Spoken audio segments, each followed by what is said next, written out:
Yo, yo, yo, yo, yo. What's up, yo? Bird, no doubt. What's going up? What's going on, peoples? Casa.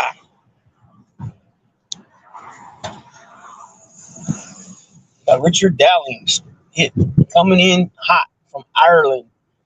I don't know if you caught this, Richard, but Raul from QBNK is gonna be going to Ireland. I guess he got accepted for a judging position, to judge a show, and he accepted. So he's gonna be in Ireland sometime in June. I said that'd be cool if you can go in there and hang out with Richard. And he said, yeah, maybe. So holla at him. I don't know what part of Ireland he's going to. What we got here? Mad Max 408. I'm in your town right now. I'm on Santa Clara Street and 7th Street, San Jose, downtown. What's going on, though? I said mine. Rupert, Jamie Rupert, Pittsburgh in the house. Pittsburgh. I'm doing all right, man. I'm at work right now. Just wrapping things up. Doing straight. Heading back to Barry Essa and not the flea market. Anyways, so I'm gonna shut this off for a minute. But anyways, who we got here? I ran into your brother Carlos in China Max chat the other day. Oh, is that right? All right, that's cool. China Mac, huh? Oh, what happened to China Mac? Already, what, he got jumped or something? I don't know. There's always some type of controversy, something always happening in some of these circles. You know what I mean? I know there's been little issues. He's had little issues with different people, you know, over the time. Let's see. The Berg is in the house. The Berg. You know, I don't know if you're aware of this, but we got a Pittsburgh of our own over here. Pittsburgh, California, which is in the Bay, which is considered the East Bay, the Bay Area, which it's in Contra Costa County, and some people say Cocoa County. It's not too far from Oakland. It's close to Richmond. And it's the same spelling too, Pittsburgh, California, and it's at 925 area code. So I don't know if some of you guys ain't been around in a minute, like Mad Max. I haven't seen you in a minute. As you guys know, I had got me a American Bully, XL American Bully a while back, Daisy, and then maybe 2 months later, I got Mad Max. I got Champ. From Spokane, Washington, but the father to Champ is from California, so he was related to Daisy, cousins. Now, as of yesterday, we just added East Side Pitas. Yeah, we just added Maybelline. That's the dog on the thumbnail, and she happens to be Daisy's aunt. My dog Daisy's aunt. So Daisy's mom and her are from the same litter. And so we added her to the yard or whatever, however you want to call it. But I'm not personally keeping her, like I'm not personally caring for her. I got her at she's at my cousin's. So they're gonna be taking care of her. I mean, I'll be taking care of her as far as food, vitamins, all that stuff. Taking care of the stud fee when we get the mail, to pay the mail to breed with the mail. I'll be taking care of all that. I'll be on the hook. I'm on the hook for what we have to take, what the obligations are that I owe for her. I don't owe no cash. I just got we got a little deal going. I didn't have to pay her cash. So I decided to make that move. And in my opinion, it's a power move, right? It's a big boss move in this XL Bully game because she's a direct daughter of Horchata, who was he passed away. I believe he was poisoned or something by a neighbor, but he's produced some big names out there, and also a brother. He's got a big name brother that's out there, and then that brother's been producing producers that produce, and then also his sons, Woodland Pecas There's more daughters and sons and daughters have proven to be, produced, and now they produce producers. So you're talking now grandkids that are out there, uh, and Daisy's that dog's granddaughter, and then Champ is his great grandson. So we made that move. She's also a Merle. She's uh, white tweed Merle, which is like that's the color Merle I like. I'm not into all the Merle colors, but that one I like.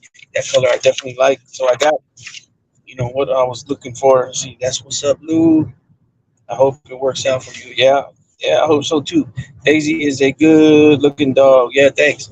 So the plan is we're gonna take her to Goliath. If you guys go to my shorts, you'll see a big I just posted it yesterday. He's a big chocolate tri male. He's like 160 pounds, 28-inch head. It's gonna either be between him and another dog named Suburbus, who's about the same size, weight wise, height wise.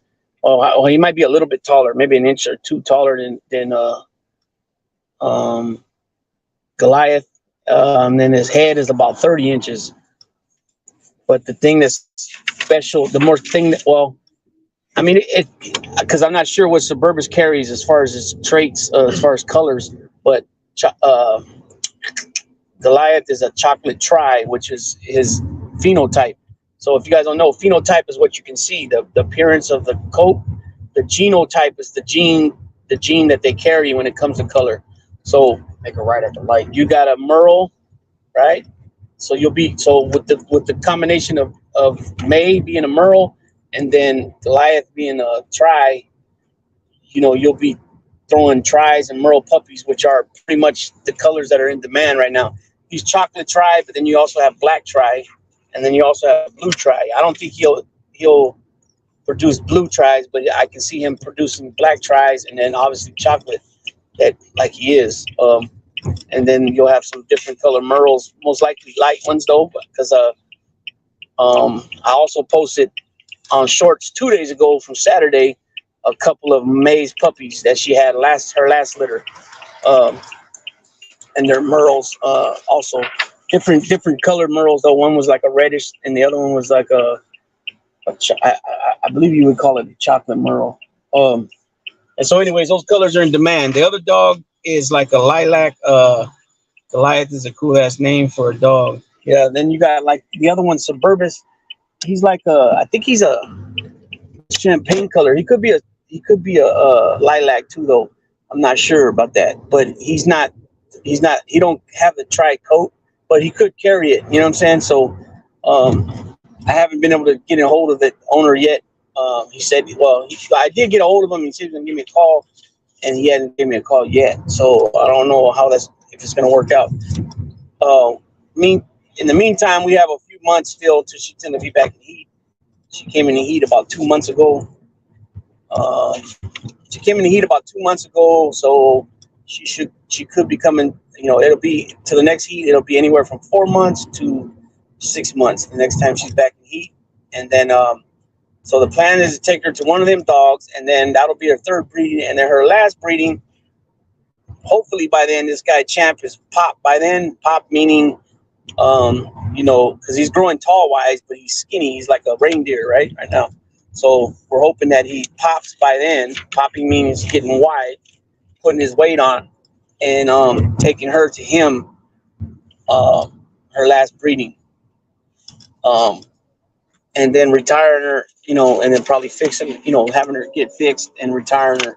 You know what I'm saying? She's a big female though. She's she's about 140 pounds. She's about 22, 23 inches tall, and she has about a 27 inch head.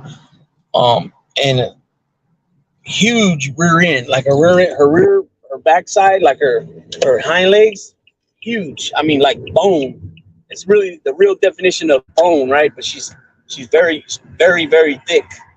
And like everybody that sees her like trips out, like, whoa, it's like a horse. She's got a long body, you know what I mean? And she's just thick, like big old paws. It's a trip. Yeah. Well, so we're happy what we got going on there with that. You know what I mean? And by getting her and breeding her, we might not even breed Daisy at all. I don't know. We'll see how that works out. But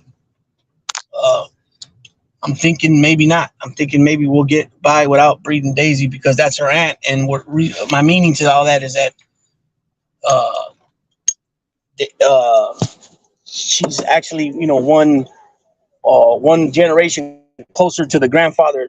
It'd be May's father, Horchata, and then Daisy's grandfather. So, and then it's Champ's great grandfather. So that bloodline right there is really, in my opinion, special blood, right? And a lot of people feel the same way here in California because the dogs, you start seeing banners of dogs that they're going to be breeding soon, and you'll see the name, the certain names pop up that are also on Daisy and Champ's pedigree, the bloodline. You know what I mean? You guys catch what I mean by that. And so by just breeding Maybelline and not breeding Daisy, it's in my opinion, it's closer to the blood, like I said. So my cousin's already gonna keep a puppy. My son's gonna keep a puppy. So we might not even, like I said, depending on, hopefully we'll keep a couple puppies off of first litter, and then hopefully find maybe in the second litter or last litter, keep a few more, placing them with different family members. It'll be their dog, but I'll be having the breeding rights pretty much. You know what I'm saying? See what we got here. What does Daisy weigh? Daisy weighs right now 74 pounds, 73 pounds, 74 pounds. I just weighed her a couple of days ago. And she's 8 months old. So Daisy's probably going to get, maybe, I would say she's going to get about, and I've been saying this all along about her, that I think she's going to be 90 to 110 pounds. So it looks like the way things are going right now with her, that's probably going to be what it's going to be. How much can I get a pup for? I will give one a great home. So that's the thing yet. I don't know yet on those pups because it depends what market we go with. Like what I mean by that is if the guy who I got him from, if he's going to be involved with like putting it out there, because the way her last puppies, they sold them for between $8,000 and $10,000 a puppy. You know what I mean? So if you're not looking to breed them at all and you just want one for like a pet home, then you don't get no papers. But you could get the papers in the future if you decide like, hey, you know what, I want to breed. I end up wanting to breed. I changed my mind. Then you'd get a hold of me, and then I could send you the papers. Even if it's like 2 years down the line, I'll still have the papers. Usually, in that sense, the puppies go for a couple of thousand cheaper. You know what I mean? Give me that thing. Did you fill out the rest of it?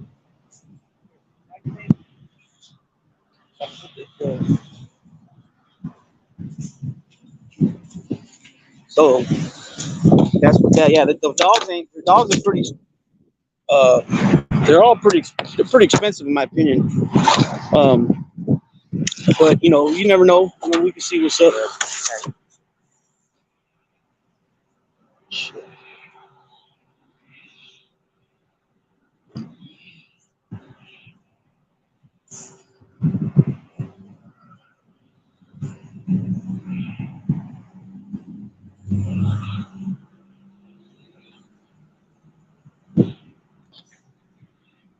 So yeah, that's where we're at. See, dogs are they're good dogs.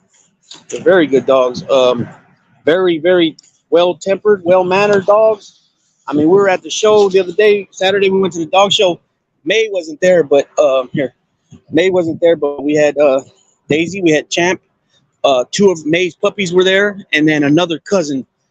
And I was sitting with them because they had the two puppies, the 6-month-old puppies, which are May's daughter and son, Dozer and Nelly. They were both in the show. And then Lulu, which is her niece.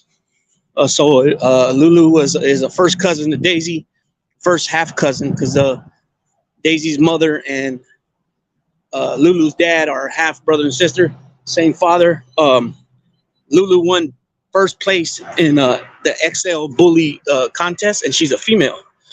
And then the puppies, I think one of the puppies won something. But they went home with 3 trophies that day. And so he's been showing his dogs for like 5 months now. And they've got about 20, 25 trophies and ribbons. Not bad. Not bad. You know, pretty good for a start. Give me 1 second. I got to turn my routes in.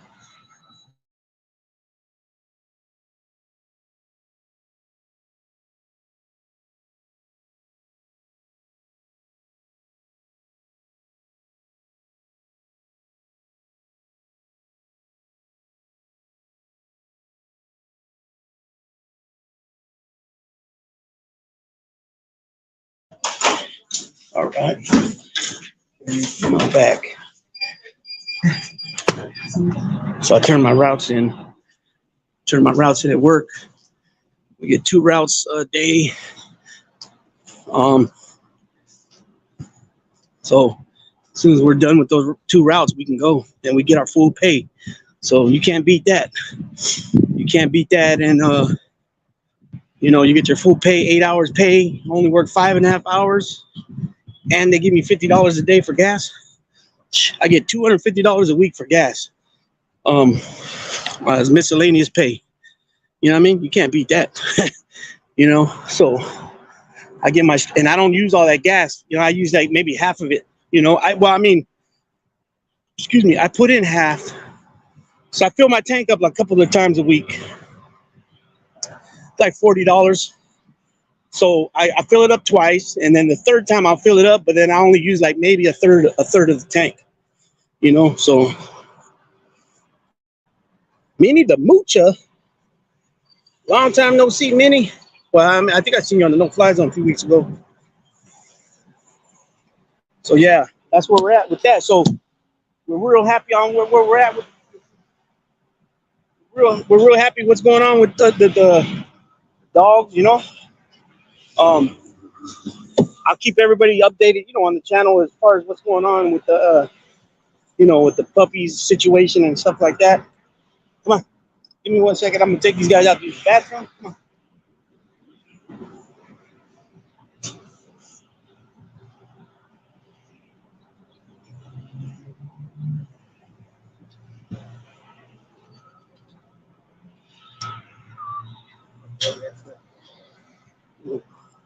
So yeah, I'm gonna I'll keep everybody updated on what happens, you know, as far as when she comes in the heat, when she's ready, you know, when the breeding, because we're gonna end up doing artificial insemination, because the males are, it's just too big. They're just too big. 160 pounds, you know, even though she's 130 pounds, that's a lot of weight for her to be holding up. You know what I mean? It's just you know, a lot of people think it's safer, cleaner. That's you know, as far as for infections and things like that. Back in the day, I never did anything like that. Everything was natural, you know, all that. And even nowadays too, they do a lot of C-sections, because these puppies are so big. These dogs are so big that a lot of times they can have big old heads. They can have big old heads, you know, and they can get stuck. And that part about it reminds me of a bulldog, an English bulldog, because all their puppies, they have to get artificial inseminated. C-sections. So that's what reminds me of that there. And the reason why you do that is because if anything happens, you know, you already have your appointment made for the C-section, and you just pay the normal, whatever the note is. It's $1,000, $800, $1,500, $2,000, whatever that vet's charging you, or whoever you're going through, whatever they charge, that's what you pay. Because otherwise, if you try to do it naturally, and then something ends up happening where there's an issue, and now you got to take them down to the hospital, you know, you're going to end up paying the emergency bill on top of the visit, on top of whatever the procedure is that's needed, and you could be looking at $4,000 or $5,000 that way. You know, so there goes one of your puppies right there, you know, because you got to pay that. And then, you know, you might not even have that money on you at that time. So this is straight up a business. You know, when they start doing things like that, it takes money to make money. You know, people don't seem to realize that ever when it comes to business, that, you know, what do most people do when they start a business? If they haven't saved up the money themselves over years of savings, they have to go where? To a bank, to a credit union, to a family member, to the you know who to get a loan, right? And then now they're in debt, right? That's how it works. It takes money to make money. So this is a business. It's going to cost me, you know, it's going to cost. So I got to make sure that I'm in position to take care of things. You know what I mean? The right way, because I don't believe in, you know, like the same thing like when you get your car worked on, you know, you get the neighborhood mechanic, and then there's, you know, back in the day they can get away with things on the older cars, but nowadays the way they make these cars is you have to take them to the shop, basically. You know what I mean? So it's the same type of thing like that, in my opinion. You know, it's better to go to the shop. You got to pay a little bit more, but then there's some type of guarantee there. You know what I mean? Come on. Hey, these guys want to start playing. It's time to use the bathroom, so we just finished so we can get on the road before traffic starts. Come on. Let's go. Yeah, I'm sorry, 11:50. Come on. Pay attention.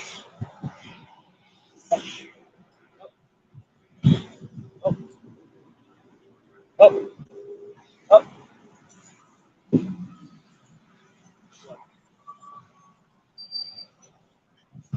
Oh, here's your toy. So yeah, you know what I mean? I'd rather do things right, and that way there ain't no mishaps. You know what I'm saying? Pick up this before we go.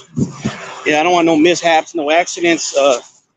You know, losing puppies, because I've heard guys tell stories about that. You know, where they lost a puppy or two in the meantime of going to the you know, the vet and stuff like that. I mean, yeah, on the way to the vet, you know, lose a puppy or two, because you know one got stuck in the birth canal and things of that nature. So, if I can keep, you know, stay away from any of that happening, it'll be a lot better. You know what I'm saying? Who do you like, Garcia or Tank? I got Garcia, man, and you know, I go against Tank every fight. It seems like, and you know what? He's made me a believer. You know, it's got to the point where I don't want to go against him no more. But I think when it comes to Ryan, man, it's just a different beast with Ryan now. You know, Ryan is he's got speed, he's got power, and I don't believe that Tank's ever fought anybody like this. You know, he's fought boxers like Leo Santa Cruz, and he's fought, you know, Hector Garcia. You know, but as far as a pure, nice punching power opponent and with speed, I don't think, you know, he hasn't fought nobody like this, and this is going to be his biggest test. You know, it's the biggest test for both of them, because Tank ain't no joke. You know, I believe that Tank takes his time and fights, and he'll readjust, and he'll figure out what to do. You know what I'm saying? And he's been, you know, with everybody he's been fighting, like Rolly, you know, he took his time and he waited, and then he caught him, and boom, you know, he sent them out of there. And I believe that he does that with everybody that he fights, you know. So he could figure out this guy too. You know what I mean? I'm not saying it's impossible. I think he can win, you know, but I think, you know, Ryan's been on the canvas too, and he's got up and he's won, you know. So you know, he showed what do you call that, versatility. You know, he's been on his butt. He's hopped up, came back, beat Luke Campbell. You know, Tank, on the other hand, I don't really think he's been hurt yet, or I know he hasn't been dropped. I don't think he's been hurt at all yet either. So it's going to be a good fight. I believe that they're not going to let nobody down. I believe that whoever wins is going to be a knockout. I mean, you know what? I can even see this fight being one of those type of fights like that one. I don't know if you guys remember the Kevin Kelly, Chris Nassim Hamed fight, where both the guys, I believe, if I remember correctly, that was sometime in that was like the mid '90s. And then Nassim Hamed went on to fight Mark Antonio Barrera, and he made a fool of him. You know what I mean? I think Prince Nassim, he's even beat Alfredo Vasquez too, senior. Well, back then he just went by Alfredo Vasquez, but then later his son started boxing. I believe he beat him too. I'm trying to remember though. I don't remember if he dropped him and all like that, but this is gonna. I believe this is gonna be one of them good fights, and one of those, Sugar Ray Leonard, Tommy Hearn fight type of deal. You know what I mean? These guys are two of the youngest fighters out there right now that are on top, along with Shakur Stevenson and what's his name, Devin Haney. You know what I mean? These guys are all the top youngsters. Sundown, sending my love and respects to you. Sundown. So you're speaking in the third person now. Sundown. So Rick Riley says, Sundown, sending my love and respects to you. So Rick Riley saying, Sundown, sending mine. Or is it Sundown sending his? Or is it I'm Sundown, I'm sending mine? Speaking in the third person like Ricky Henderson. Oh, Ricky like that. Ricky like this. Ricky do that. Ricky don't do that. What's up, Sundown? I'll send mine over there, man. What happened with the dog, the pocket? Did you get rid of it? Or did you find a home, I mean? Yeah, you see the thumbnail? I got another. I added another one. And she lives, I got her right around not too far from your house, right around the corner. Not, a few blocks. And so, yeah, we'll see what happens. So, like I said, I don't know yet what we're going to be selling those puppies for right off the bat. I got obligations that I got to take care of. I got her free. I didn't have to pay no money, but I a couple puppies, and those are, once those are taken care of, and she's scot-free mine. You know what I mean? So that means whatever puppies she has after the ones that I owe are taken care of, then the rest are, the rest are ours. And then we're keeping 2 females out the litter for sure. My son is probably gonna get one, and then my cousin's getting one for watching her, for letting me keep her there. So somewhat like a partnership, and depending on where because like I said, I'm the one on the hook for paying for the stud fee and all the food and the vet bills and the vitamins and anything like that that's needed for her. I'll be getting all that, you know what I mean? So, and they're getting a puppy out of it, you know what I'm saying? So that's the very least we're going to do right there is a puppy. But, depending on what market we're able to sell the puppies. And what I mean by that is if, the people that I got her from, if they go ahead and let their people know that, hey, May had pups again, you know what I mean? Then we'll be able to get a lot more for them than, me trying to sell them through what I'm doing. As far as advertising, advertising Daisy and the Champ on the Instagram and on the YouTube and stuff. You know what I mean? I don't know if you guys get what I mean by that, but and it's a big difference too. So it's a big difference on what I was gonna originally put the dogs up for sale, and I had no idea that they were selling the puppies for that high. It's not really high because it's not really that high in that market or that community, because May's already proven that she can produce nice pups, right? Her father, like I said, produced her and produced other sons and daughters that have proven to be producers. So like I said, my dog Daisy, her mother is May's LitterMate sister, same litter. Matter of fact, the picture, I'm going to post it again, but I posted it of her mom a while back, and the puppy that's next to the mom is actually May. I have puppy pictures of May too. She's already, like I said, she's already proved that she can produce. She's got numerous brothers and then some sisters too that prove they can produce puppies. So this bloodline is, like I said, you got dogs upon dogs already. Like Champ is May's great nephew. So her dad is his great grandfather, and then Daisy's the granddaughter of him. So like I said, this bloodline is it's a proven fact that they produce big dogs, big boned dogs with domes, big heads. So there's it's really not a high dollar for what they're getting, to be honest. You know what I'm saying? So that's where we're keeping him. Oh, okay, that's good then. That's good because yeah, that's just good. That's good. I'm glad to hear that. So yeah, so this next litter for sure, we'll be keeping two females out of it, and then that'll be part of the future. And then if we decide to breed Daisy, then we'll breed her. But if not, that's the reason why, is because we got her aunt, and we use the aunt. Just think about it. Her aunt is one closer to the blood of the father. Daisy, her father, May's father, and Daisy grandfather. So that just bypass breeding Daisy, because also Daisy's she's emotional support animal. So I'll be honest, I don't want really all that with milk dries up. You know what I mean? So if anything, we might just breed her once, and that's it. That was the original plan, just to breed her once. You know what I mean?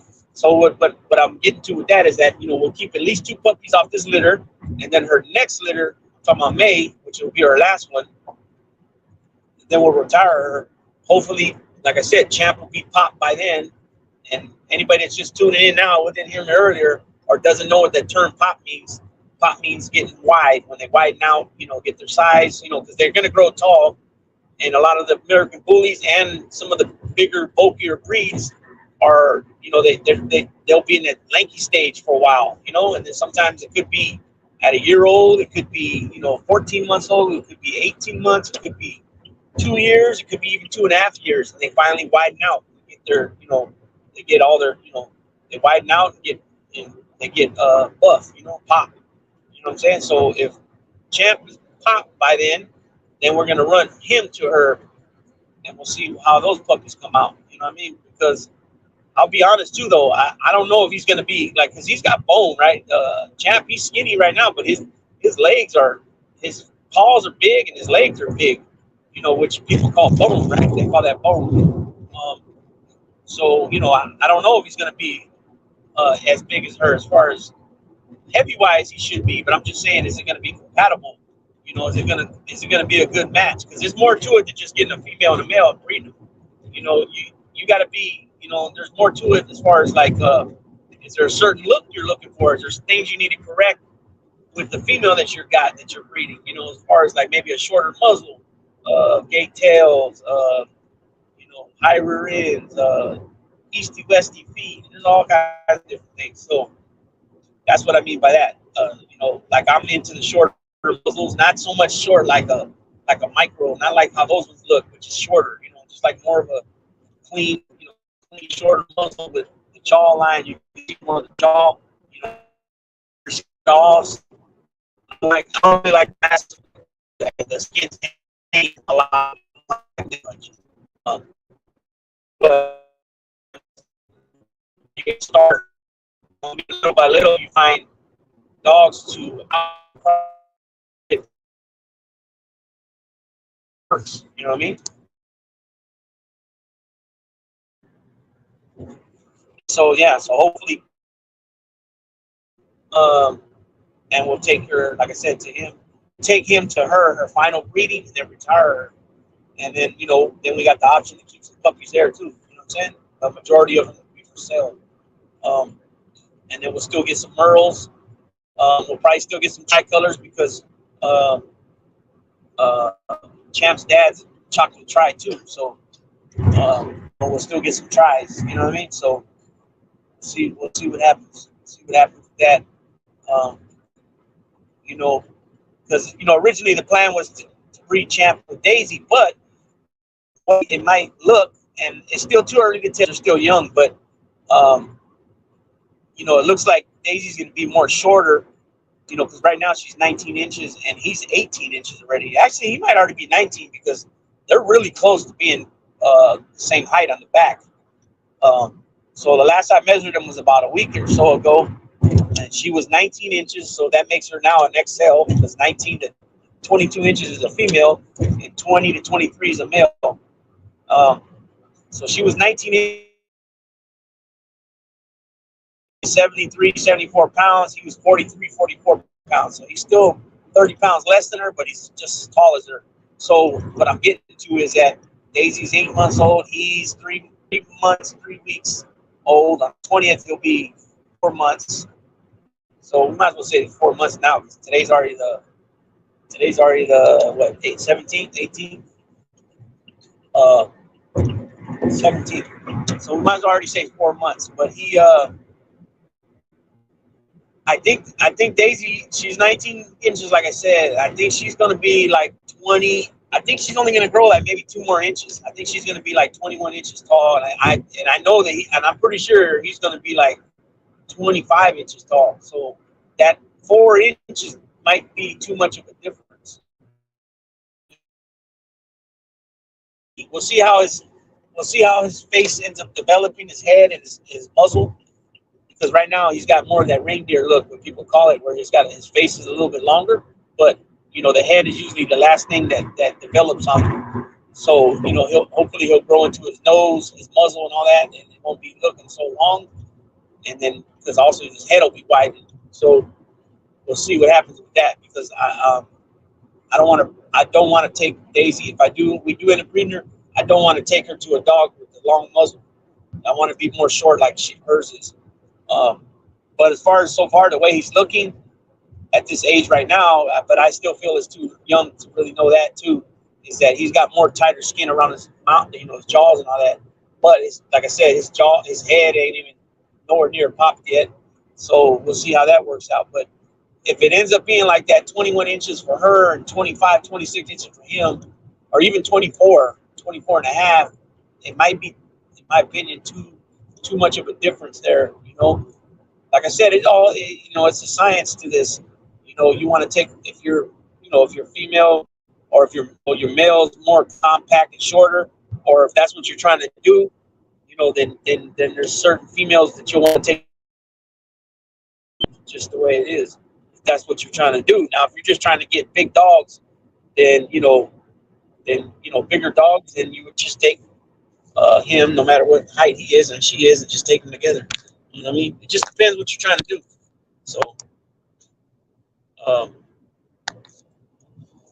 but yeah, we're real happy where we're going with this, and couldn't hesitate on making these moves, man. I was already had an idea in my head, and then all of a sudden something was said, which was along those lines, and I just put it out there and asked, and they were like, and it just was like, all right, this is the only thing we asked, though. We'll give her to you. This is all we want. And I was like, okay, cool. In my opinion, that's really nothing. You know what I mean? I mean, money wise, if you think about it, yeah, that's a good amount of dollars of what you would get for the puppies if you kept them. But you got to think, I got no skin in the game as far as or I ain't got no greenbacks in the game when it comes to that. So in my opinion, it's a win-win situation. Not to mention she's the color that I like. I mean, she's majority white, but what I'm speaking about when I say the color is the merle pattern. It's not even a color; it'd be more considered a pattern. But a merle is a pattern. It's not a color, right? But you got all these different colors of dogs that are merles, right? But what I mean is that light colored brown is the color that I like when it comes to merles. And then you would call it a tweed color. Some people call it tweed. Some other people call it different things. I've heard it called lilac too. So I'm still new to that stuff when it comes to the colors. Some of the colors I'm still learning. Sometimes I haven't determined which one's a lilac or what's not, because I see different dogs, different shades of colors that they're calling lilac. So I'm still learning a lot, which I believe people learn anyways. Every day you should be learning, no matter what it is. You know what I mean? So that's where we're at. That's where we're at with that, and that's who that dog is. Like I said, I dropped a couple shorts. I went to this show on Saturday. I showed some of their family members. And if you guys see that short that I put up, where you see two younger dogs that are in that what was that thing called? That wagon? Yeah, wagon. I think it is. You call it a wagon. They're sitting in there. And they're just chilling. And those are May, the dog I just got, her last litter. Those are two puppies from her last litter. They're 6 months old. Male and a female. They're both merle. I think I'm trying to remember what dog they bred her with. I think it was I think his name's Heavy. Heavy's the dog they bred her with out of Scorpion Kennels. Scorpion, and anybody that don't know, Scorpion Kennels has Bigg Woodland and Pecas, which are May's half brothers, and they are Horchata sons too. And these guys have been like, these are very sought out dogs that people, pay to breed their females with. And so, like I said, when you start following this kennel and that kennel, or this person and that person, and they have the banners up, or it could be their dog, and they're saying, this is our XL dog, our male, blah blah blah, or our female, so and so. They'll say on there, this is for example, it'll say, oh, this is a woodland, uh,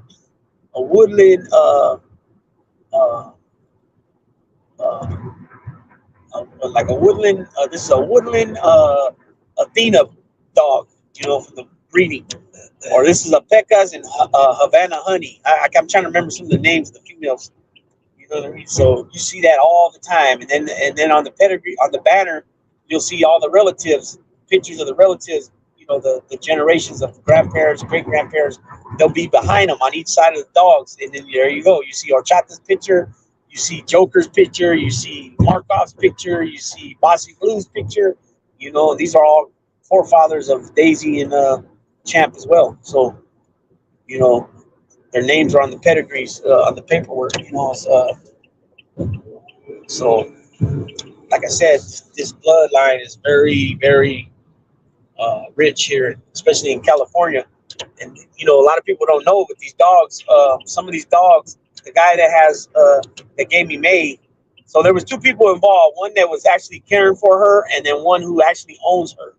So the guy who actually owns her is the guy who actually produced her and produced some of these other famous XL bullies out there that, if you know, you know, but if you don't know, then you don't know that he's actually the one that produced them. You know what I'm saying? And there's some very popular ones out there. Most of them, a lot of those ones have passed, such as like Markov and Bossy Blue and Horchata. But then Horchata has a brother named Morphosis, who's now in Monster Kennel's yard, and he's a Merle. I think he's a Black Tribe Merle. And then he has a son named Gambino, who's over there in Big Gemini Kennel's yard. And he's Morphosis produced Gambino, and Gambino's been a great dog for dude over there, Andre Smith and BGK, because he said that that's the best producing dog he's ever had. And this guy's had some legends in the game. Big blue ones he's had. He's had Rock, BGK's Rock, he's had BGK's Cujo, BGK's Nemesis, BGK's Nitro, which was in a movie with Keanu Reeves. There's just a bunch of them. He's had a bunch of them over the years, and so he's been bragging about the dog he has, which I'm saying that in a good way. And the dog is my dog's cousins. You know what I mean? So it's a hell of a bloodline, man. Anybody that knows the in the game, I'm trying to keep myself from saying that word, the game, because I'm trying to be business-like. I'm trying to be a businessman. You feel me? And saying game is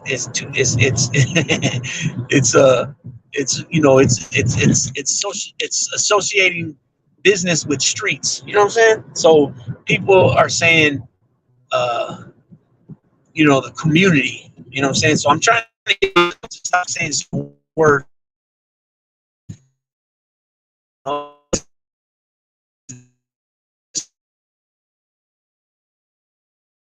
That's what I mean, business-wise.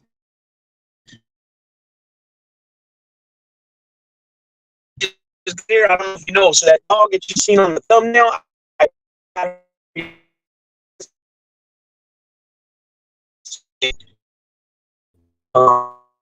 his mom, sister, she's the direct daughter of Horchata, and so we got some plans with her. Yesterday's shorts I dropped yesterday when I went to go meet her to get her. He brought a couple of his males, because when I seen him the day before at the show, he had 2 of her puppies, and then he had another female that won best XL, and it was a female, and she was big. Nobody could believe when we were walking her out. They were like, everybody was looking at her, and they were like, "Whoa!" And I go, "Yeah, she's a female." And it was like everybody found it hard to believe. But it's even bigger than that one. Yeah, bigger than that. Like bone wise, her hind legs are thicker, her front legs are thicker, her paws were bigger, her head's about the same size, but she's kind of like a horse. You know what I'm saying? But anyways, that's what we're doing over here, and and so we're positioning ourselves, to get this shit going. That's why I put on my Instagram, I put a picture of her, and I put the song by McFadden. That song, "Ain't No Stopping Us Now." We're already going. We're gonna go hard in the paint on this one. You know what I mean? All gas, no brakes. You feel me? We're doing it. We're doing it all the way live. You know what I'm saying? So we in good position. We're in good position, and I'm looking forward to dropping some pups. You know what I'm saying?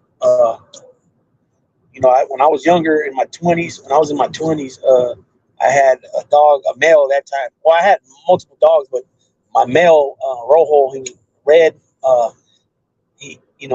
I had bred him a few times in-house with females that I had, and then I had bred him a couple of times out-house, with people out, which is called outcross, right? And I delivered already like 4 or 5 litters of puppies in my life, so I got experience. You know what I mean? I got experience. Only one time did I have any type of issues with the puppies, and that was only because the dog started having puppies, and I wasn't even aware of it. So I went out in the backyard. My cousin was living in a trailer, and I went through the backyard to talk to him about something, and I seen something in the dark on the ground, and it was one of the pups, and it was already. I was able to save that one, but she already had one before that I wasn't able to save. It was already gone. It was, it suffocated in the sack. So that's why you got to be there. If you're gonna go naturally, you got to be right there. And everybody knows the dogs are pregnant for 62 days. Rounded off 60 days, because it can go anywhere from like 50. I think 57, 58 is too early. I think anywhere from 59 to 62 days. And so you want to be there. That way, when these pups start coming out, especially if it's your dog's first time having puppies, and they're kind of young still. That's why they say wait till the 3rd heat, 18 months old at least, because they're more mature. You know what I'm saying? But you want to be there, because what happens a lot of times is they start dropping puppies, and their mother instinct don't kick in right away, and the puppies are just right there after they fell out, and the sack's still on them. They end up suffocating. So when you're right there and you go into action, get the puppies, pop the hole in the sack, get the sack open so they can breathe, and then start cleaning the pups. And then usually after the second one, maybe the third one, then the mother will start cleaning them.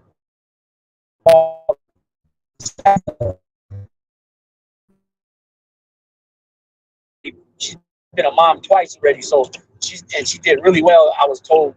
So there's no worries there. The only thing is, like I mentioned earlier, is about if we're going to go C-section or natural. And I believe she had 1 natural and 1 C-section. And the thing with that is, the thing why it's important to go, C-section is because, you have your appointment, you go in there, they just cut the belly open. They don't even have to have, the actual going to actual labor. You know what I'm saying? Labor. They remove the puppies, sew her up, and then usually the next day, I think you can take them, or maybe even the same day. But if you don't do it that way, and then you have some type of complications during labor, now you got to try to load the dog up while they're in, in labor. And like I said, she's 140 pounds, so that's going to be an issue. Then, depending where you live and how far the vet is, that could be an issue, right? And then the biggest issue is if you don't have an appointment, everything's going to be done on an emergency basis, meaning more money. You know what I'm saying? So you're going to end up paying for whatever meds you use, whatever then the fact that your appointment, and then they're probably going to ask you for a little more on major. You know what I'm saying? So then you end up paying 4,000, 5,000 bucks when could have just had the point anywhere from bucks. You know, so it's a big difference. So I think, you know, just to be on the safe side, because these puppies sometimes can come out, you know, a pound, you know, 1.2 pounds, 1.3 pounds. So far, that's the biggest puppy I've seen anybody weigh on birthday or on the next day of the birth is, you know, about a pound. You know what I mean? So you figure, you know, 10 puppies, 12 puppies, 8 puppies. I've even seen people lately have puppies, 14, 15 puppies in a litter. And I'm like, damn, how the hell they even, it's unbelievable in my opinion. Joey Melrose in the house, Philly in the house. So we got Pittsburgh in the house, Philly in the house, Florida in the house. We got California, all over California. We got the Bay, the Valley, IE. See, Nick Am's from New England area. So we got a lot of different folks up in here, Richard Dowling tapped in. He's from Ireland. So we got a lot of different you know, different areas right here. Nice. So yeah, me, I rather just do that. You know what I mean? I'd rather do that as far as a C-section. You know what I mean? Just because, you know, I think it just makes things a lot easier. Easier, safer, and you know, and less heavy on the pockets. You know what I'm saying? You know, and you know, at this point, I'm just starting, so you know, I don't have money saved up yet from my program because I haven't did nothing yet. So you know, again, like I mentioned, though, it does take money to make money. You know, and I think another thing I see people making mistakes, or maybe it's not even, or in my opinion, it's a mistake because they're not improving. As you go along, you should be improving as well. You know what I'm saying? And what I mean by that is this: if you start out and you got kennels on dirt, or you know, you got dogs chained up because of your space, and 2-3 years into it, you didn't have 5 or 6 litters, you know, and you're selling the puppies anywhere from, you know, 2,500 to 5,000 a piece. You know, you should already have some concreted areas and some, you know, kennels by then. You know, I don't think that's not a good look to have your dogs chained up, you know, and they're breeding dogs. You know what I'm saying? I don't know. I mean, I get it. Sometimes you have to do what you got to do because, you know, this one don't get along with that one, and there's, you know, for fighting reasons, so that fights don't occur. But if that's not the issue, because I proved already yesterday on film that all these dogs get along. They just met each other yesterday, even though they're all family. They don't know that they're family. Like, even if I was to put Daisy's mom and May together, they're LitterMate sisters, but at this point they don't remember each other as little babies. You know, I don't know how that would work out because they're both big dogs, you know, and it depends who you take who where. So May was brought to my cousin's house where that's not her property, you know, not yet, but you know, eventually she'll start feeling like it's hers. And they already have a female dog that's older too, like 7-8 years old, and they smelled each other in the face, and you know, they were okay. But their older dog, their older dog doesn't really like to deal with the dogs. Like when there's other dogs there, like even Daisy and them, she'll just, you know, smell and she'll go by her business, and that's it.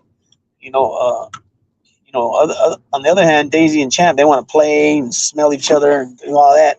And even May wasn't into that too much either, you know, yesterday, um, but they got along though. You know what I'm saying? That's the key thing. They get along. They're well behaved. They don't act up. Like I said, man, these two dogs, if it wasn't for them being so well tempered and behaved, it would be a lot rougher on me. You know, like I said, I got to take them to work with me because I can't expect somebody to tend to these guys and take them out to use the bathroom, and you know, they can almost get knocked over and stuff. You know what I mean? So I don't do that. So they go. You know what I'm saying? Take off here now. Good, everyone. Have a great. Yeah, you have a good day too. Jimmy.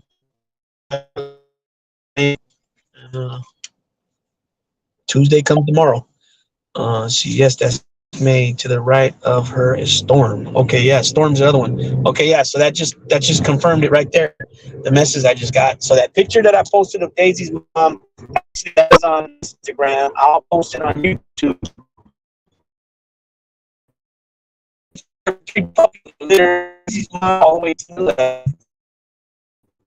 pup will be May, and then the third pup is Storm, which was another sister that's that's proved to be a producer.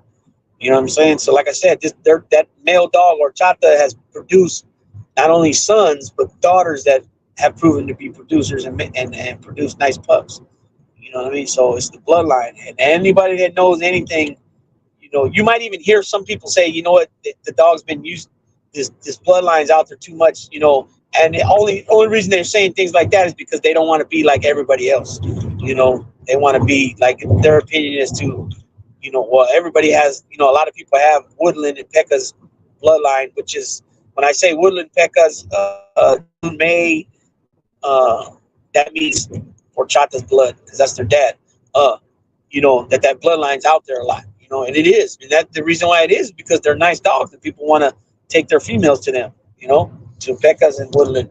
They got numerous sons out there that I can name a bunch of names right now that they're grandkids. You know what I'm saying? So so we're in a good position. Like I said, I believe that I hooked up with the right people. As far as business and the thing, uh, like it should be in the bully community. There shouldn't be no, you know what I'm saying? Like, there's enough for everybody. You know what I'm saying? What I mean by that is there's enough money to go around, and that's why you're in it for the money only. You know what I mean? I'm not. I mean, anybody that's breeding dogs, you can't say that you're not in it for some money. You know what I'm saying? But money's not the main thing. In my opinion, for me, money. The main thing for me is to try to better what's going on with these dogs. You know what I'm saying? As far as take better dogs and produce better dogs. So like, you can have a dog that you feel that's your number one dog, but they could have a couple little flaws, and you know what? You want to try to fix those flaws by taking it, if it's a male, taking it to a female that's more correct, and if it's the other way around, doing that. Um, when it comes to structure, uh, uh, temperament's number one, and then structure's number two, and number three is health and quality of life, which is all pretty much all neck and neck. This guy could have just fucking went down there and made a U-turn. He could have turned right there. What the fuck? Like, anyways, that's the goal. The goal is to, try to make vision of perfect dog. There ain't no such thing as a perfect dog. But that's what I was saying earlier about, is it going to grow into his muzzle? Is it going to be short muzzle like Daisy style, because that's how his father's is, and his mother's ain't long either, but it's a little longer than the father, that, if I remember correctly off the top of my head. But I believe, like I was saying, the head is the last thing to develop on up. You know what I'm saying? So he grows long and then eventually pop the body while in the head. That's the last thing. So if he's got a long nose now muzzle, obviously the head's going to widen, right? So then it'll grow into the muzzle, where the muzzle will end up being shorter because his head grew. You know what I'm saying? So, but is that the type of muzzle that I want to line Daisy up with? Because hers is short. And then, like I mentioned earlier too, is about the height. If you want that more stockier, compact looking dog, but with big bone, then that might not be the breed that you want to do, Daisy and Champ, because like I said, I think Daisy's gonna be short. Like maybe I think she's only going to grow about 2 inches more tops height wise, which will be 21 inches. And him, I think he's going to be tall, like 24, 25 inches, if not 26. So is that going to be too much? Between that 4 or 5 inches different height of the two dogs, is that too much? It might be. You know what I'm saying? It might be. I have to wait and see how it turns out. Maybe it's Daisy 22 inches and he only gets to 24. That's not too bad, because you figure a male's always going to be bigger than usually. You know what I'm saying? So it's a process. It's a science to it. You got to know what you're looking for, what you want, though. You know what I'm saying? But what's going on with everybody out there right now? Or how was everybody's weekend? Like I said, I went to a dog show Saturday.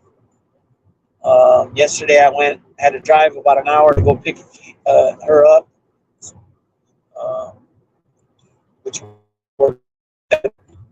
Um, Other than that, yesterday was real smooth. I gotta go get her. I gotta go get the crate though for her, so we can crate train her. Potty train her. I don't know if they're gonna keep her in the house. He mentioned something about keeping her in the house, but he has his other dog too, so they got to work out that system, how they're going to work that. As far as when they're at work, they don't want to leave the two females together, which I don't blame them yet, especially not yet because they just, the other one barely came there. But I would, I told them use the crate, and then when she comes out the crate, straight outside to use the bathroom. And she's been potty trained because she used to be a house dog, and then she got moved to this is her fourth location she's been at. So her first location, she was in the house. I think she was outside. And her next location, she was in the house. And her next location, which is the one I got her from, she was back outside. They kind of lose, because when you change locations, it's it's different to them. It's not the same. But when I crate trained Daisy, it literally took 3 weeks for her to, for her to get it. She started getting it within a week and a half, but she still had a couple of accidents here and there. But 3 weeks, she got it totally, But I suggest, like I told them, if you got to get ready, put your slippers on, put your shoes on, put your jacket on, put some sweats on and pants on. Make sure that you put all that on before you even let the dog out the cage, out the crate. That way they go straight outside.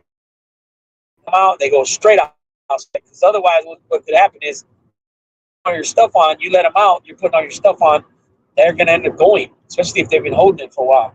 They'll end up going, you know what I'm saying? Normally, the dogs won't pee and shit where they lay. Normally. But if they've been in there too long, they'll go, sometimes, But then you don't want to be putting that type of strain on their bladder and stuff like that either. Just like a person, you got to go, you got to go. You know what I mean? The difference is that we can just go to the bathroom. Them, they have to wait to be let out. So it's a difference. But and then the same thing with shit. Unless they got an upset stomach, they'll go. They might go in the the cage. Like yesterday, for example, she did shit in the crate. She was in the back of the truck. Now I don't know if she got an upset stomach because the ride maybe, or did she eat something bad? I don't know what happened there. But luckily, I had extra towels and I had bottles of water. Because I always keep bottles of water in the car with me for them. In case, they get real thirsty, and I could just bust out one of their bowls and put the water in it. So I had 2 liters full of water, and he was able to, soak the towels and use it as like a rag, like a wipe type thing. So he cleaned her up, the best that he could, and then for me, I got a seat cover in my car, so that helps out. Otherwise, these motherfuckers would tear my seats up.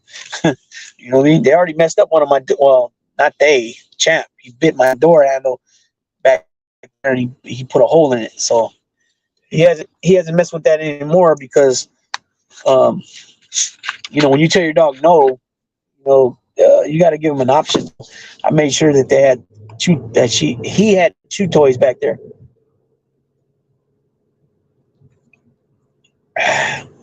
So that's where we at with that. So I gotta go sometime today, get that crate, and I also gotta grab some food. I left her some food from my food source yesterday. I left her vitamins because I give my dogs these vitamins called New Vet. Is the green bottle. If the dog is 5 pounds or more, you give them 1 tablet wafer. If the dog's under 5 pounds, you give them a half a wafer. And then the other bottle's a blue bottle. It's called Joint. And that one's for their joint, their soft chew, all that stuff. You give them by weight. You give them so May's 100. It's anything over 100 pounds. You give them 4 wafers. Daisy takes 3 wafers because she's 50 to 100 pounds, and Champ eats 2 wafers because he fits in 40 pounds to 25 to 45 pounds. So he's 43 pounds, 42, 43 pounds when I weighed him last. So he's about ready to start taking 3 wafers. Excuse me. And ever since I started giving him these wafers, I mean, they literally lick their bowls clean now. Like before, he wouldn't eat all his food. He would leave like a lot of it. And so what happened with that was that the breeder that I got him from was feeding the pups raw 1 time a day and kibble, dog food 1 time a day. And they told me that when they would just feed him kibble, I don't remember if this was definitely Champ. When they would give him kibble, he wouldn't eat all of it. So they gave him kibble, he would eat all of it. And so when I first got him, he was not eating well. He would leave like anywhere from uh, 30, I would say 30 to 60% of his food every meal. And I was feeding him twice a day at that time. And so what I did was I fasted him 1 whole night, and then I only fed him the next day only once. And so that second day, he tore up everything. He ate the whole bowl. And then I started giving him these vitamins, and he started eating everything in the bowl, every meal. And then, like I said, licking the bowl clean as well. I mean, literally licking it clean. You know what I mean? So it's even worked magic on some other dogs with like structure issues with like their feet being east-west. That means east-west means their paws are going outwards. Instead of being straight, they're going outwards to the left. One's going to the left, one's going to the right. So they call that east-west. And I see they show some before and after pictures of a couple of dogs that were it was like a 3 week to a month in between the two pictures. And one, it was 2 of them. One, the dog's feet were going, like I said, east and west. And then 3 weeks later, they were going more straight. And it was just, which I believe it was the vitamins. A lot of people don't know that you put your dogs on certain surfaces, that will mess them up too. That'll cause them to place their weight certain ways, and their feet will go funny as well. Like being on linoleum, them always being on stuff like that. You're not supposed to always have them on concrete, or linoleum, anything that's slippery. You'll see them doing like funny movements and stuff, because they're trying to shift their weight certain ways. And so what it does, it positions their feet funny, something that you don't really see. And so for whatever reason, I don't know what was causing. I think it was just his normal posture though was causing the feet to go that way. But they put them on this vitamins, new vet and new joint, and it helped. And then the other picture was like a week longer in between before and after, and it was the same results. So I mean, I don't know if the people would lie about that. I don't know. But so far, since I've been giving them these vitamins, it's been about a week and a half. I haven't noticed nothing when it comes to that because both of these dogs have tight, straight feet. But I have noticed their appetite got better. You know what I'm saying? Daisy pretty much eats all her food anyways, but him, I was having a big problem with him. Now, it could be, too, the reason why, the lick in the bowl is why I'm believing the vitamins made a difference. But on him, his appetite, because like I told you a little bit ago, he wasn't eating his food that well. Now, it could be because of the fact that it was kibble and he was getting raw before that as well. You know what I mean? So at some point here, I'm going to probably put them back. I'm going to put them on raw because Champ is, in my opinion, well, that's not my opinion. He's tall, but what started happening is just a little bit before I got him, he started becoming the tallest puppy. And then he started becoming the skinniest puppy too, the lankiest puppy. And then when you see pictures of his brothers and sisters, because the breeder kept a male and a female, and then their son kept another male, and then there's 2 other puppies out there that we're constantly seeing. Oh, actually 3, 2 sisters and a male. Because he was a triplet, I guess you could say, because all the puppies came out different colors except for 3. It was Champ, It was Heimdall and Fireball, but she's got a new name too now. I can't remember what her new name is right now, but she was more reddish, a little more reddish like him, and then the brother was more browner, but they all had the black mask, the black what they call smut. Uh, they're all, so I see these dogs a lot. His brothers and sisters. There's only let me see which ones did I know what I don't see. So that's what 3 Sergeant Slaughter. Let's see, Johnny Walker, Champ, Fireball, Whiskey, Achilles, Sergeant Slaughter. There's one more. There's one more that I'm trying that I haven't seen out of his litter. So I'm in contact with not so much contact, but the privilege of seeing how they're looking, growing.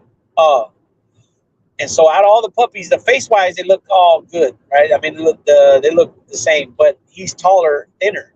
They're more chubbier, not so much fat, but their bellies are more evened out. You don't see too much of the ribs. Now him, I feed him the same amount that I feed Daisy every day. They get 20 ounces, and he's just not putting the weight on yet. But then I noticed he goes poop like anywhere from 2 or 3 times a day, and I only feed him once.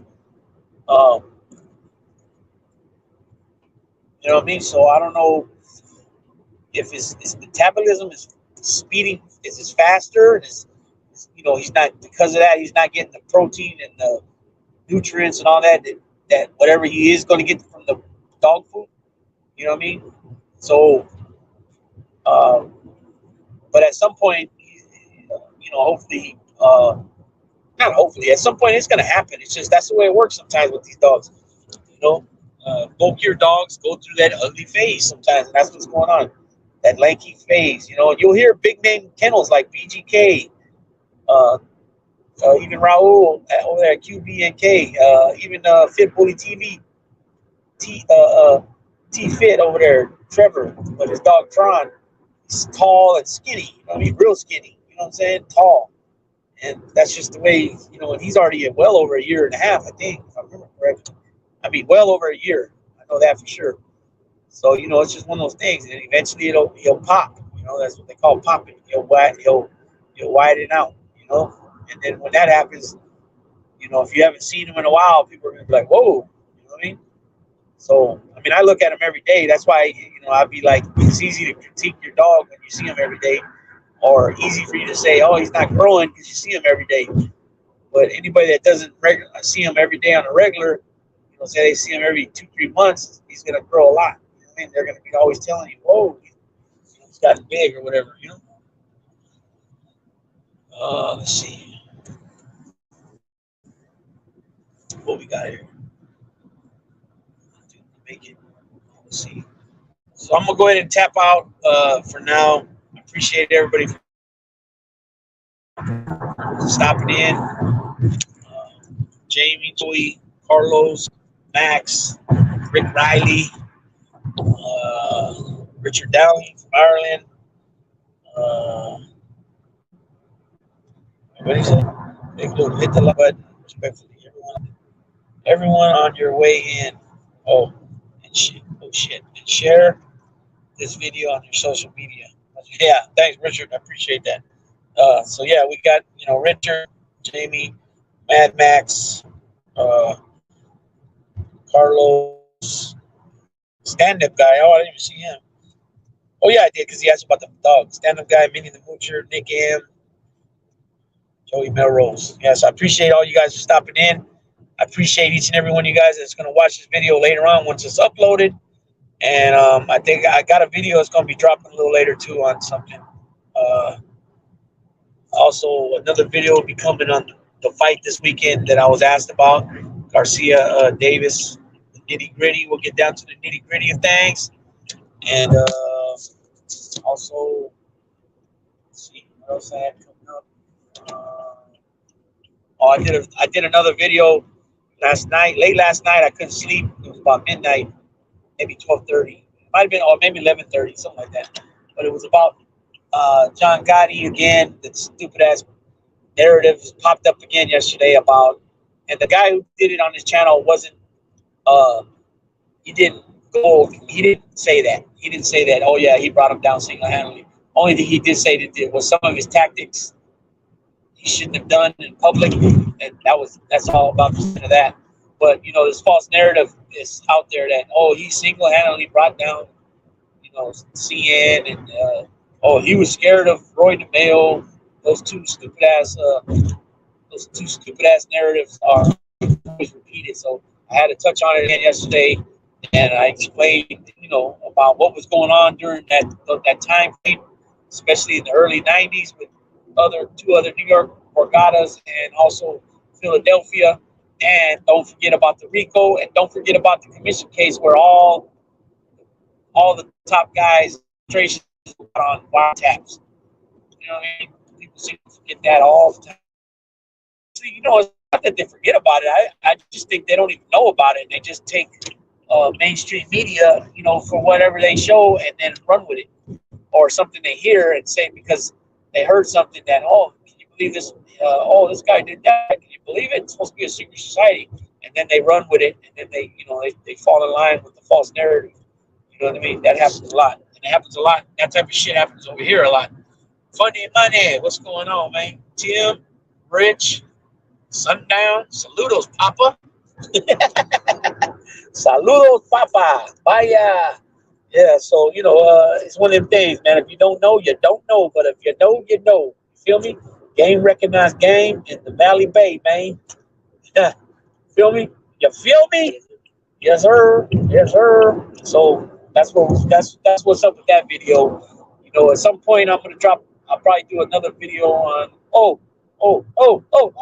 before I forget. Wednesday. Wednesday, 5. I'm not sure if it's gonna be 5 or 5:30, but our time here on the West Coast, 8:30 East Coast. I got a guest coming on, Michael D. Leonardo Jr., not the dad, the son. The dad decided to cooperate, So he has his own show. I don't knock him. Because some of these situations, guys are done dirty. I'll never dispute that. But at the end of the day, like he says it, no excuse. He took an oath to Cosa Nostra. He didn't take an oath to Peter Gotti. You know what I'm saying? He's got a point there. But at the end of the day, you still what you did. And because of that, you're free at home. You know what I mean? And Mikey Jr. does not sugarcoat nothing. He says it just like it is, even if even if it's the truth about his own dad. You know what I mean?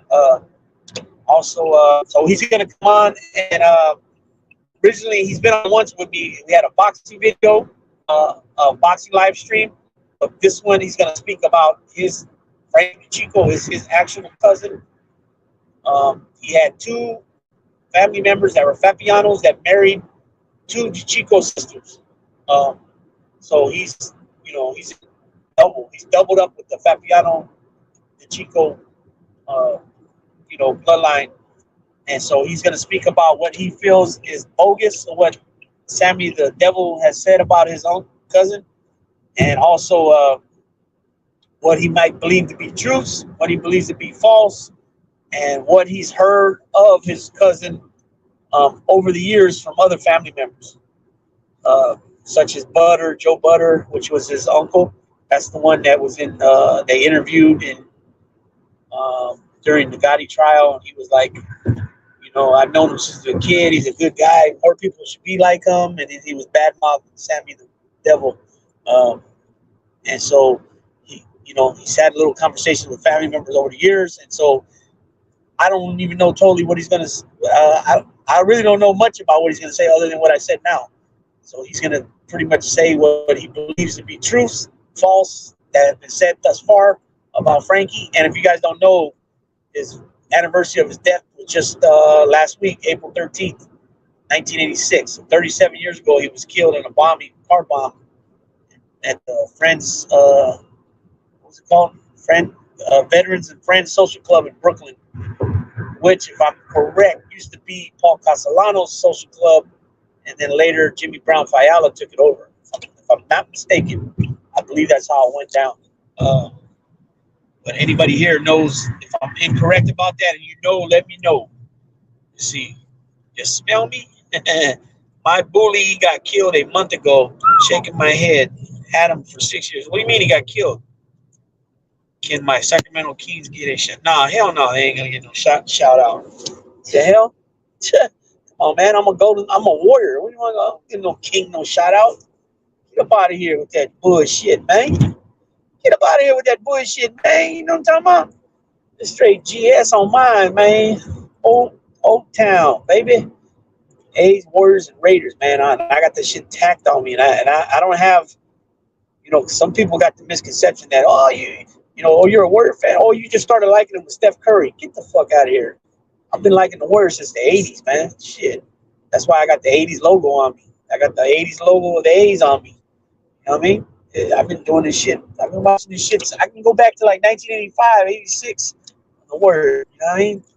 Larry Smith, Sleepy Floyd, you know what I mean? Billy Joe Carroll, you know? What's his name? Rod Higgins, it goes on. Chris Mullen eventually, Mitch Richmond, Tim Hardaway, Sprewell, all them dudes. You know what I mean? But no, the King did their thing the other day, but like the motherfucking beam, the neighbor's dog killed him in a fight.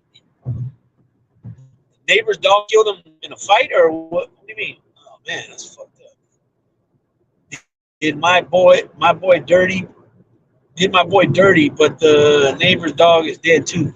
Oh shit! How that? The neighbor's dog. What kind of dog do they have?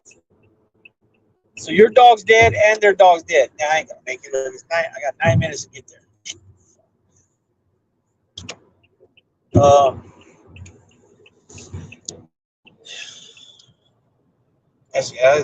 That's fucked up. I know what that feels like. I had dogs get killed, man. Fucking cops. I had cops kill my dogs.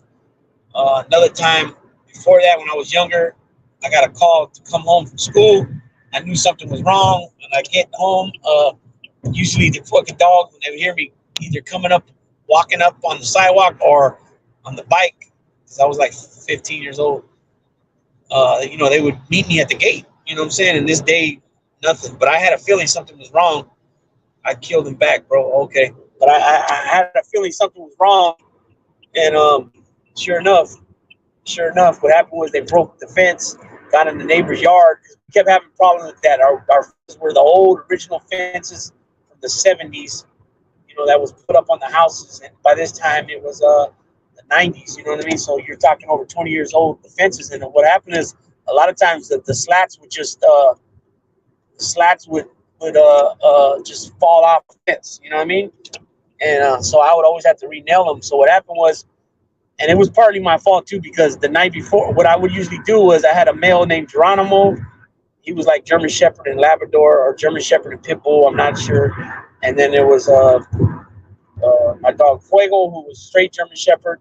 And then we had Duke, who was a collie, like Lassie. And what happened was Geronimo was like the ringleader. He was like mischievous all the time. And what I would usually do was keep him chained up, right? Because he would always get into some shit. And so what happened was I didn't change him up the night before. I forgot. And so that day he was the one that got through the fence. And he got through the fence, got in there, and what happened was they fucking got into the neighbor's yard. The neighbor, he did this purposely though. The man went all the way back to the first day that my parents and them and the neighbors on the other side of us bought the houses. You know what I mean? But anyways, he was mad or whatever, but he put out a whole bunch of snail poison. And so what happened was my dog ended up eating a bunch of the snail poison, all three of them. The puppy died right then and there.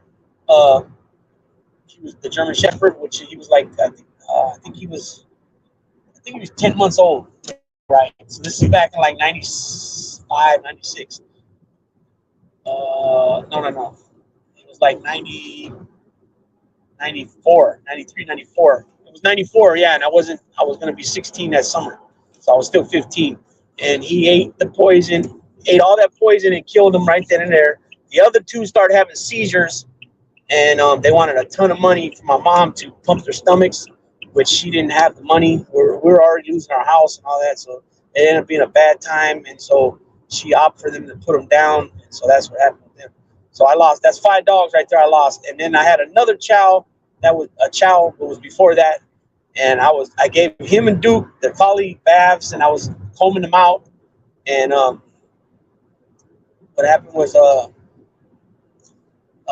was I don't think I had did Duke yet, but I already did. I was combing Samson out. He was the chow, and he seen a dog across the street, and we lived on a busy street. And he seen the dog from across the street, and he ran out there, and bam, he got hit by a 280Z. I remember it like it was yesterday. Now all of a sudden, this asshole wants to go that way. So he was holding me back from getting on down the road, and he wasn't even going this way. What an idiot, man. So yeah, I remember like yesterday, the 280Z hit him. Bam, he went like about 30 feet rolling, and then boom, stopped. And he was knocked out. And then they said that his leg was all mangled up, twisted, and they were like, we might have to amputate the leg. We don't know at this point. He might never regain consciousness. If he does, he could be retarded. They gave us all kinds of, everything was negative. So they said the best thing to do is to put him down, and that's what we did. So that was the first